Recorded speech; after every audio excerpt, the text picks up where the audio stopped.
Hello everybody and welcome to another episode of Living in Switzerland. The series is brought to you by Rigby. We are a staffing and project services company based in Zurich. If you or anyone you know of is looking for a new role in Switzerland, or if you're looking to hire, let us know. We'd be happy to help. The best way to do that is by going to rigby.ch/apply and filling out the form. Then, if we have anything that might be of interest, we'll gladly let you know. Today, we are once again joined by Yves Bennai, who already spoke to us in a previous episode about Bitcoin in Switzerland. In this episode, he will talk about the Bitcoin Initiative, a popular initiative currently in the signature collection phase. Yves has been studying Bitcoin for the last 12 years and teaching about Bitcoin and the Bitcoin blockchain for the last 6 years. He teaches all kinds of people, from university students to bankers, journalists, lawyers, and even companies. He also contributes a column to B-Law magazine, and from time to time, he writes for other publications. Yves, welcome once again to the show. And thank you for having me again. All right, so today we're talking about a popular initiative that you're involved in, so the Bitcoin Initiative. Before we start, maybe you can just briefly recap what a popular initiative is in Switzerland? So briefly, in Switzerland, we have direct democracy, which means that the people can make choices. And of course, we elect people who can make choices on our behalf, but we can also directly influence our constitution and the way the country is run. Also the country, but also the cantons, the states, the communes. So we, like individuals, have a bigger say on their environment and their community. So a popular initiative is a way for people to gather signatures of other people, citizens, voters, to say there is something that should be changed. We want that the whole population of Switzerland can vote on this. So instead of coming from the government telling us, do you want this, do you want that? We say, we want this, and let's ask the rest of the population. So a popular initiative is very straightforward to set up. Of course, you have a lot of little details that you need to do properly. Mm-hmm. And the outcome is that it's going to change the constitution. So you can't just go with crazy ideas and make it frivolous. Also, you can't do anything that would be immoral or illegal or anything like that would be crazy. But one good example in the past was to abolish the military service, for example. Right. So this is something that people would say, we feel very strongly about it. And we think that it's worth having a debate. It's worth having an actual referendum, a vote. What happens is that you have 18 months during which you try to gather 100,000 signatures from citizens, voters. And if that happens, it goes to the government, which will look at it, evaluate if they support it or not, because sometimes they don't. If they don't support it, maybe they want to propose a counter project, which would maybe be similar, but less destructive or less crazy, because they think that it's a good idea, or maybe they just encourage the population to vote against it straight out. And then after that, of course, you have a vote, and then the people in the canton need to have the majority. And if they do, then the constitution is amended. Okay. But this doesn't happen so often, does it? So most initiatives eventually fail, don't they? Exactly. So a lot of initiatives are technically a good idea, but they don't succeed in convincing people. So either they don't convince people at the signature level. People say, it's a good idea, but I don't really care, and I don't think we should be wasting our time with that. Or they don't succeed at the vote level. People say, it is a good idea, but I don't think we should change the constitution and go that far for such an idea. Yeah. There is also a lot that can be having an impact on the government who will be pushing for a change, but they are short-circuiting the vote and they say, you know what, we think this is a good idea.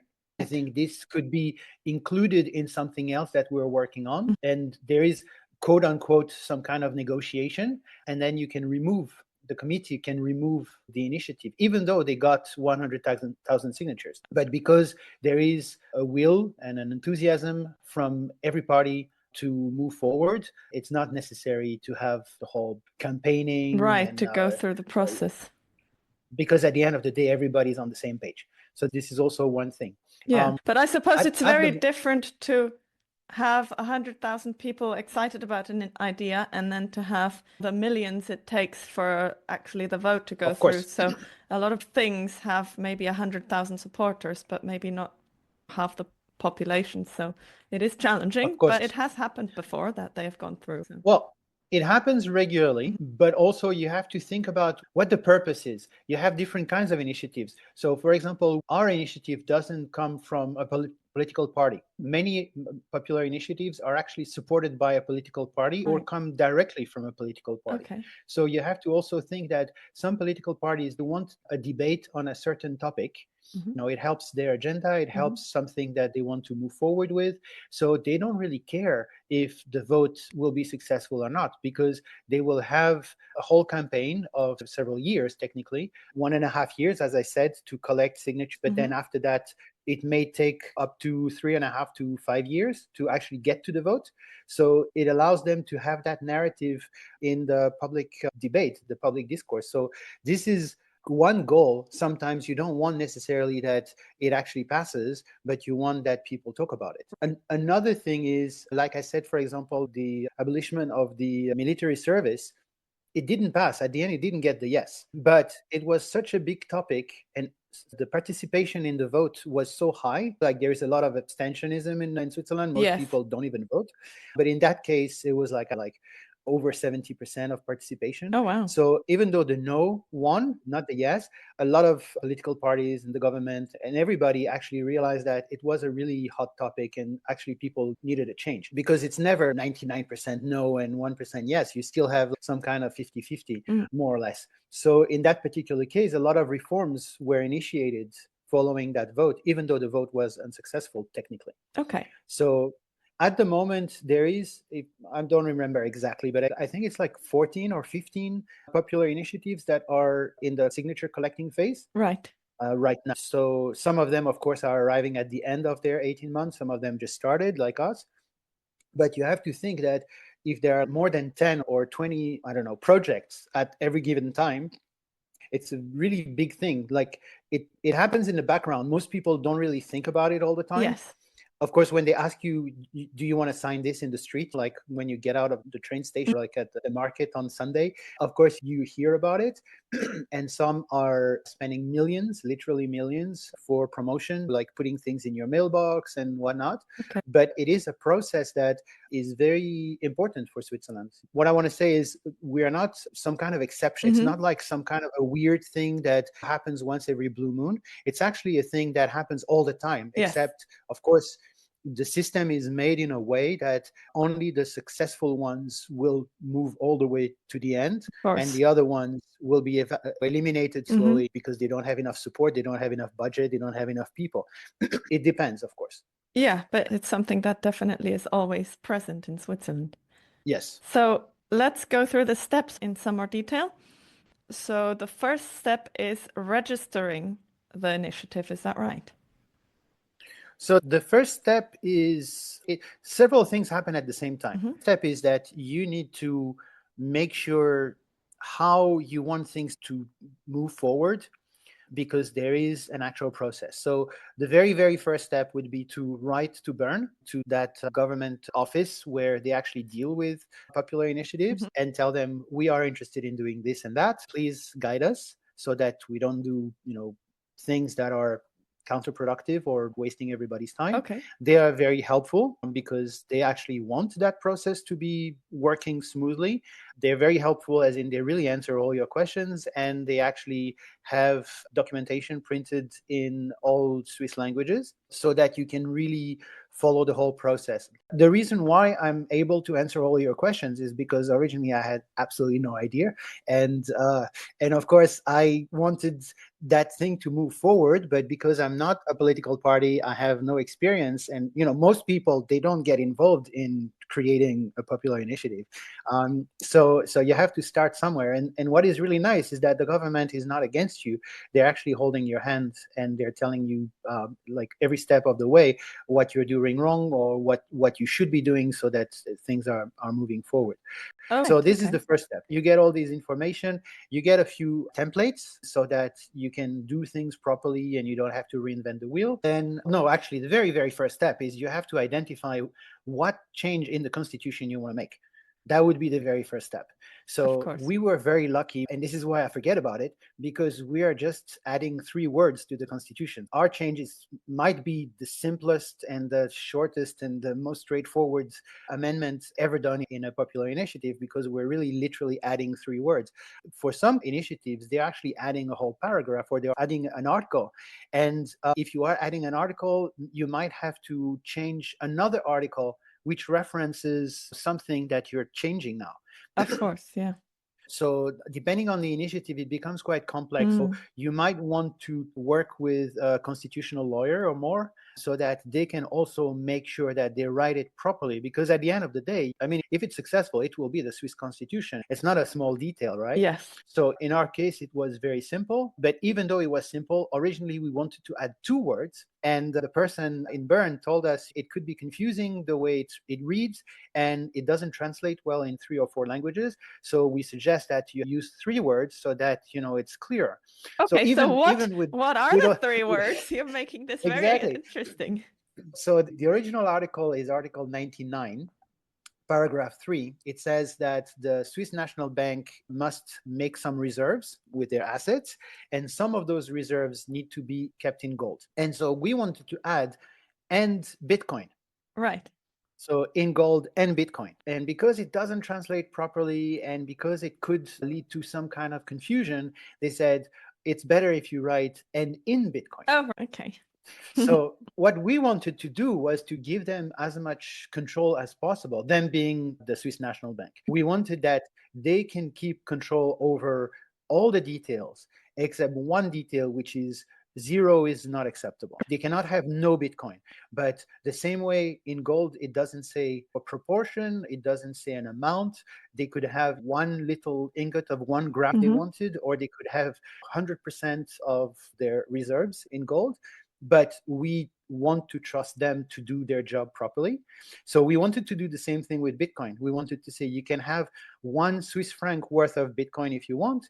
You can have the same amount as gold in Bitcoin. You can have 50% of whatever you have of gold at any given time. It's your choice. And we don't tell you what to do, and you don't have to justify your choices because you're the Swiss National Bank and you're doing a great job and everything is working fine. The only thing is we are saying it is not acceptable that you have 0 Bitcoin because it is something that you need to start getting involved now, and waiting and dismissing it is not an option. And the same way gold is in the constitution, even though gold, some people might argue, yeah, but who cares about gold? It is something that central banks and the Swiss National Bank historically has been holding quite a lot of. So we're saying Bitcoin is like digital gold, quote unquote, for the future. So it is important that you have some. But going back to what we were saying, even with something so simple, with so little detail, that we just wanted to add 2 words, they advised us, of course, we can do whatever we want, to add a 3rd word. Okay. But in that particular case, we actually have to rewrite Article 99, paragraph 3, in order to submit it. And Bern says, okay, this is like the text, the formatting and the wording and the 3 languages, the way you want it. And they don't exactly validate it, but they validate that it's not against the rules. Okay. Because you could have something that they say it's acceptable the way it is to propose it, but then it goes all the way to 100,000 signatures, and then it is deemed unconstitutional. And so then you've lost all the signatures. Exactly. Yeah. So you could be losing everything if you were doing something that was technically not acceptable for the Constitution. In this particular case, because it's very simple, we're not too worried about something like that. But again, if you wanted to have a very complex, I don't know, something about immigration or whatever, you would want to consult with constitutional lawyers who would be able to tell you this should be worded like this, should be worded like that. Okay, that's interesting. So a really important first step. And as I understand it, anybody in Switzerland can initiate this process, right?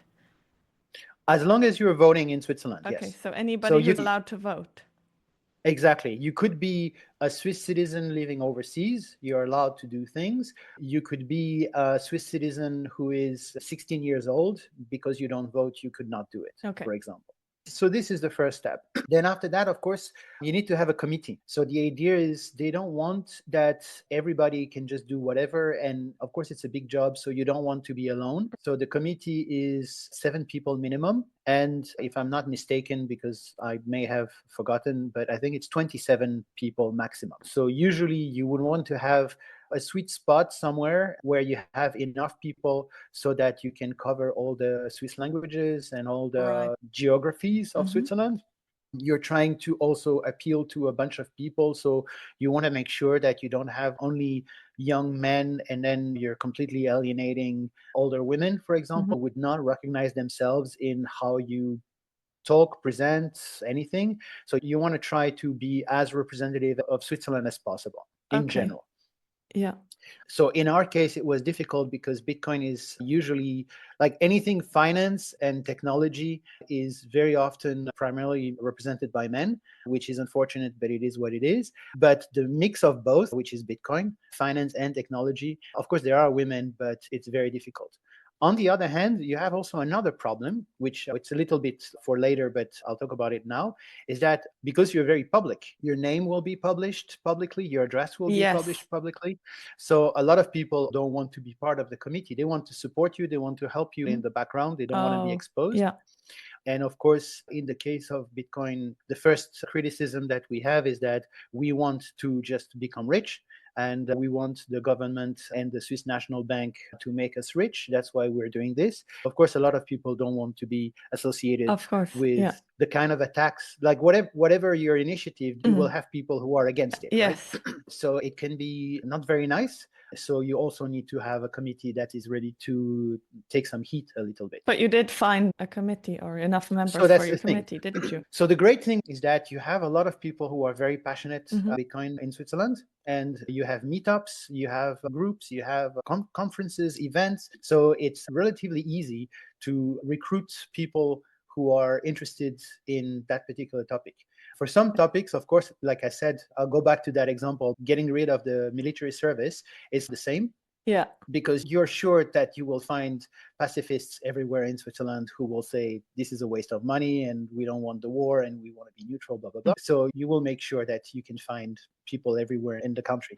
But some initiatives are very urban, for example, or very rural. Yeah. So it becomes a little bit more difficult because you want to reach out to the whole population. You want to change, you want to have a consensus, ideally, that will change the whole country. But if it's like the countryside versus the cities or the German side versus the French side, like it happens in votes and elections, then your initiative won't work or it will be more difficult. Yeah, unless you find someone of the other group to support you, then Of course. And that's the idea with having a political party, because usually the political parties can reach out to as many people as possible from the country. That makes sense. So, of course, I got to join me 9 other people. Okay. Some more involved politically, some less involved politically, some older people, some younger people from German side, French side, countryside, city.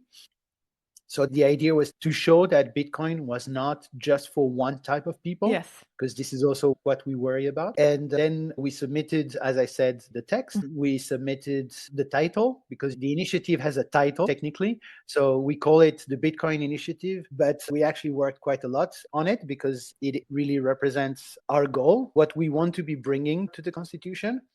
So the title of our initiative, which also was a back and forth with Bern, it needs to be proper translation in 3 languages. And at the same time, I was discussing with them, I was exchanging in French. But of course, the German needs to be perfect because this is what most people will be seeing in Switzerland. It doesn't exist in English. It exists, but it's informal. But the title of the initiative is For a Financially Solid, Sovereign, and Responsible Switzerland. Okay. And between brackets, Bitcoin Initiative. Right. Okay. So this is the official title. Your title will also explain what your goal is. Sometimes, in our particular case, we are changing an article in the Constitution, but it's not necessarily very clear what the actual goal is. In our particular case, of course, if you go to the website, you have all the explanation why we want to be doing this. But we wanted in the title to make very clear that the point is that we want Switzerland to be financially solid, financially sovereign, and financially responsible. Okay. And the reason why, of course, can be explained, and we can talk about it during the whole podcast, or you can go to the website and read about it. But the idea is we don't want that the SNB becomes rich, because this is also what some people don't understand. They're saying, yeah, but you're telling us what to invest in, but the SNB mandate is not to make profit. That's not the point. The point is the SNB has reserves, but the point is economic stability for Switzerland. We want the economy to be stable. We want the Swiss franc to be stable. And so what we're saying is it goes further than that. What we want is that Switzerland is stable. So this is also why you have to a proper title, right? Because this is what's going to be written and published and public, and people will be able to find it, so that you don't want that there is any misunderstanding or miscommunication on your actual goals. Yes, the public perception is so important, of course. Exactly. All right, we'll be back after a really short break. Are you interested in working in Switzerland? If so, we'd be happy to support you with that. Our team has many years' experience in the local market here and is working with some of the best-known employers in the country. We can help you to access opportunities and improve your chances of getting them. We can also guide you through the process of local registration, applying for permits, finding accommodation, and more. If you'd like to discuss further, please fill out the form at rigby.ch/apply, and then we'll be in touch when we have a requirement that might be of interest to you. And now we're back. All right, so after you've taken all those initial steps, it's time to collect at least 100,000 signatures, or a little bit more, right? Because a few of them might be invalid. So yes. So this is the funny part. Exactly. This is the funny part. So again, everybody who can vote can sign. But when you tell people nowadays in 2025, you tell them about signature, what they think is, of course, I'm going to the website, I click on the link, and I click the button submit, and I signed. But this is not how it happens. No, of it's course, a bit more complicated than that, of course. It's the old-fashioned way. Yeah. You have to sign a sheet of paper. So everything needs to be manuscript. It needs to be written by the person who's signing. You cannot pre-prepare things, except one little part. I'll get back to that in 1 second. But everything needs to be signed by the person, because there has been a lot of abuses and frauds where people, of course, are signing on behalf of other people or creating fake signatures. That happened. But also, you go to a place where there is a lot of old people, and you pre-prepare everything, and you tell them, yeah, just sign here. Oh, dear, yeah. So in order to prevent that, everything needs to be written by the person. It's not foolproof, but it's one step better than not. To reduce the likelihood of these issues. Exactly. And I think most important maybe for our listeners is also how Swiss expats can sign. So, of course, if you're in an area, people might come up to you with sheets and you can sign directly through those. But if you're an expat, you might be anywhere in the world. How does it work for Swiss expats? So it works exactly the same. You can, for most initiative and ours, you go to the website, you download the PDF, you print it, and then you just fill in the part where you have to fill in your name, date of birth, address, and signature. The only thing that will change is that at the top of a sheet, and that is something we haven't talked about, but at the top of every sheet, it says the canton and the commune and the postcode. Yes. That everybody on that sheet will be registered with. Okay. So if you vote in some place, in some canton, you will be registered in that commune, and they know you, and they know they can check that you are voting there. Of course, yes. So the sheet that you sign needs to be with that reference at the top. And everybody on that sheet needs to be voting in the same postcode. Yes. Okay. So if you are overseas, you will usually be registered at the last known residence that you were in Switzerland. Right, yes. and or depending on the people where you were born. But if you receive the voting material from the embassy every time there is a vote, it's really easy to check which commune you are registered with. Yes. And you will have the postcode and you will have the name. Okay, perfect. And then after that, when you have that commune with which you are registered in Switzerland, you put your address like you would put your normal residential address, which can be you live in Brazil, you would put your residential address in Brazil, which is where you actually live. But the sheet needs to be registered with the commune where you vote.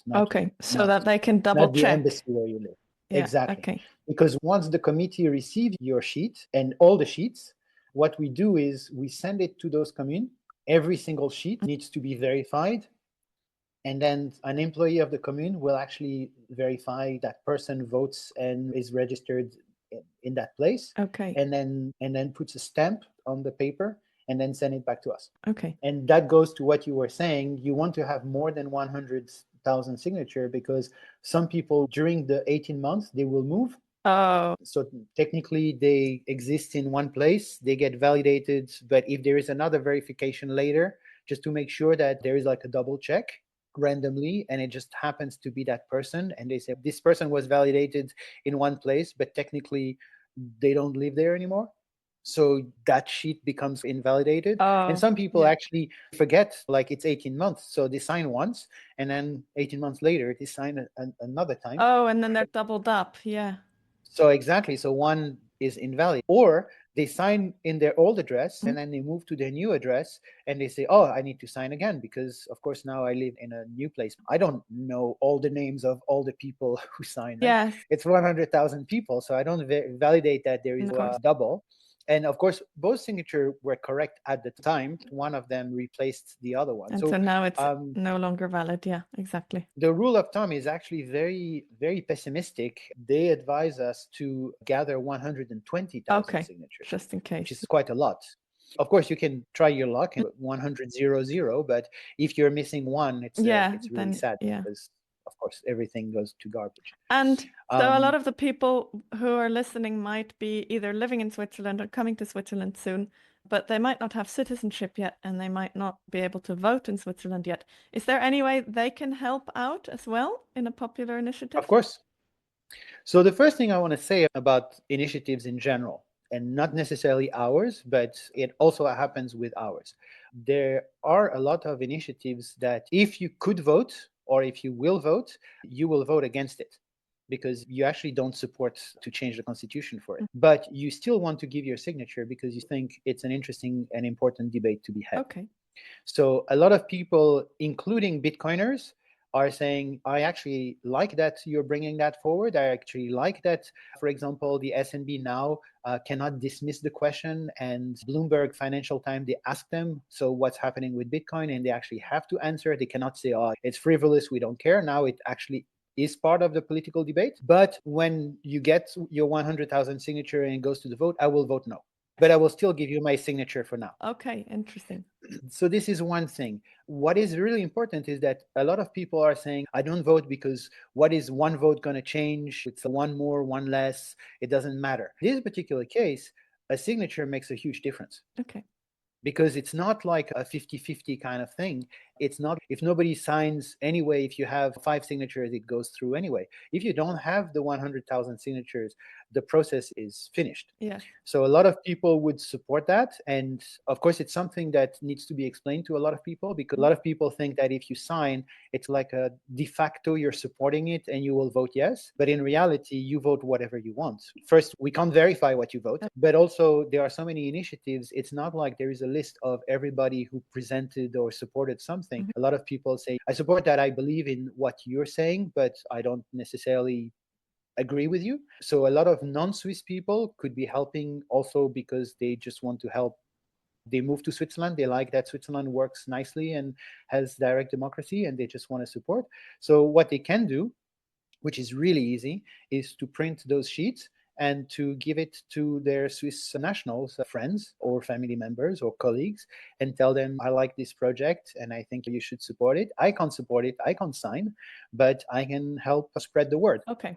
So non-Swiss citizens can be supporting us just because they believe that the project is useful in general, and they can print as many sheets as they want, and they can distribute them to their workplace or friends' homes, friends' gathering. Just because a lot of Swiss people would be signing, thanks to them, it's still a great support. Yes, and of course, then if it takes 3 or more years for it to get to a vote stage, by that time, they might have citizenship. You never know. Exactly. Yeah. Exactly. And it's the same thing, of course, with Bitcoin. The narrative resonates with young people who are not technically voting yet. Oh, yes. But they're telling us we're downloading the PDF and making our parents sign because nice. Yeah. we can throw a tantrum at home and we can destroy everything and we can blackmail our parents. So we'll make sure that they sign because this is the first step. Okay. But because I'm 17 or 16, by the time the vote will come, I'll be registered. I can vote. Absolutely. Yeah, that makes a lot of sense as well. And so let's assume you get the right amount of signatures and then they get verified, as you said, by the communes or the municipalities of each area, right? And then if there are enough after the verification, after the invalid ones have been deducted, they get delivered to Bern, yes? Yes, so you make an appointment, you bring all those boxes with all those sheets in the back of your car, and you bring them to Bern, and someone will be getting them. I haven't done it yet, so I'm not sure if they give you like a little coupon or like a little signature or something. I hope that they do so that we have the federal stamp, and it's cool. Yeah, that'd be nice. Someone with white gloves takes those boxes inside, and then that's the moment when they start first checking that you actually have a proper amount of people and that everybody's a Swiss voter and everything, that there's no fraud, that the number is correct, that the people are correct, that everything has been stamped by the communes properly in your papers, that you didn't spend the time to get validated properly. And then after that, of course, it goes to the parliament. First, the whole thing is in a queue, then eventually gets to the parliament. And of course, the Swiss government will be evaluating it and deciding if they support it or not. And then if maybe they want to make a counter proposal as well. Exactly. And this is the moment when it becomes really interesting, because up until now, the SNB was not allowed to dismiss the topic anymore. But now it becomes the political parties who cannot say we don't care, because they actually have to say if they support it or not. It doesn't really look good if you say we don't support it because we don't understand what it's about. Of course. So they have to also learn more about it potentially. And that's part of the purpose, isn't it? To get people engaged, to get people talking, to increase maybe the proportion of people who have a working knowledge of what it is. Exactly. At least, as you said, a working knowledge. They don't have to become experts, but the whole idea of having politicians, they don't need to be perfect in every area, but they should be at least understanding what's at stake. And what's at stake in this particular case on a global scale, it's pretty big, as we saw with the US and everything, which is now discussing about it. There was Czech Republic in Europe that was also discussing about it. You have big companies that are starting to have some of their treasuries in Bitcoin. So it becomes a natural topic, and it cannot be just dismissed because it's frivolous and just for geeks, for example. And then eventually it goes to public vote. Yes. And that's the last stage, isn't it? Then it's the deciding factor if yes or no. Exactly. Yeah. Exactly. And that's the moment when usually, if you're lucky, you don't have to spend a lot of money. You still need to spend some either money or effort to gather the signatures, because you need to print stuff, you need to go in the street, you need to make a lot of public communication, social network, whatever. Some initiatives, they're spending a lot of money, they're raising money and they're spending money to distribute in your mailbox, to hire companies who are sending students in the street to gather as many signatures as possible. So all this has a cost, but you can go around it if you're working and if you're spending time and you have people supporting you. However, when it becomes the vote, suddenly you have to convince the whole population of the country. Much bigger issue. And that's the moment when the opponents will spend a lot of money making campaigns and billboards and online ads and television ads and stickers and flags to destroy your narrative. So usually that's the moment when you want to raise as much money as possible and as much support as possible to make sure that your narrative has a chance. Yes, it's also heard. Yeah, exactly. Okay. Yes. Yeah, it's a really interesting process, isn't it? And most other countries, I think, don't have it in the same form. So thank you for talking to us about it today. If listeners now are getting engaged and would like to learn more, where can they find out about Bitcoin Initiative? So, of course, in the show notes, I'm sure you will put a link. Of course. If you look for Bitcoin Initiative, we should be up there in the first one or two results on search engine. But otherwise, it's initiative BTC like Bitcoin, all in one word, .ch. Okay. And of course, we are on social networks and LinkedIn and whatnot. If you look for us, you can find the website in 2 seconds. And if not, you go in the show notes and you click the link. Okay, amazing. Is there anything else people should know about the initiative or in general? I think they should re-listen to the whole episode one more time to make sure that they understood all the details. But now, in general, without jokes, the thing is, as I said earlier, every signature counts. So if people want to support us, one signature makes a huge difference. If people are Swiss or non-Swiss, they can have their friends and family and colleagues and whatever support us as well. It takes a signature and it's non-binding, so nobody really cares what you actually think about Bitcoin.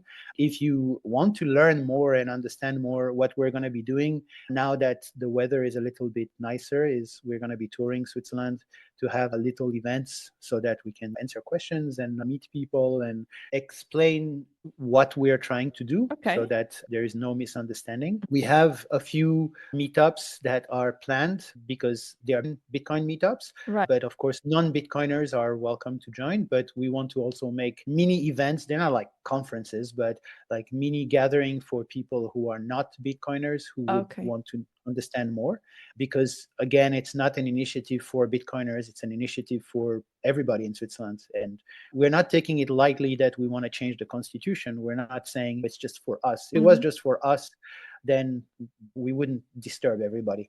We would just do it for ourselves and that's enough. But in this particular case, we want to change how Switzerland and the Swiss National Bank work slightly. So we understand that it affects everybody in Switzerland.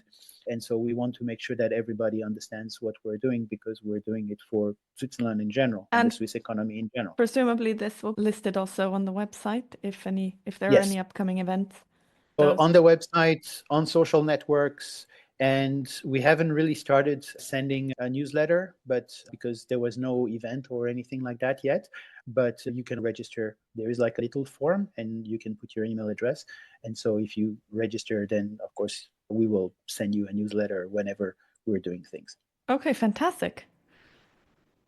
All right, that's it. And of course, we welcome any question and criticism, because we know that there is a lot of questions and criticism. But what we ask is that people are open-minded and that they want to learn, because there is a lot to be shared and to be understood. Yeah, in general, a lot of people have questions and we do our best to answer all of them. Fantastic. Yeah, so thanks once again to our guest, Yves, for joining us. Thank you for asking me all those questions, because that's part of what I just discussed about, obviously. Yes. I want also people to understand that doing that initiative is a fantastic thing. It's incredible. We take it for granted, but when you travel around the world and you talk to people, you realize that in Switzerland, we're extremely lucky to have that system. And it doesn't work always the way we want, but the fact that it comes from the people, some people are saying, yeah, but I don't like that it comes from the top to the bottom. But in reality, at the top is the people. Yes. It's the citizen. You get to really decide and make a difference. Exactly. We have the opportunity to make a difference. After that, it's do you want to or not? It's up to everybody else, yes. Exactly. Right. And thanks to you for listening. We'll include links in the show notes to our guest and to further materials about some of the topics that we've spoken about today. If you enjoyed the episode, please leave a review on your favorite podcast platform. Once again, this podcast was brought to you by Rigby. We're a staffing and project services company here in Zurich. If you would like our help either to hire or to be hired, let us know. Best way to do that is by going to rigby.ch/apply and filling out the form. You can also sign up for our newsletter at rigby.ch/newsletter to receive our Living in Switzerland guide. We'll send you 1 email per month about expat-focused news and jobs in Switzerland.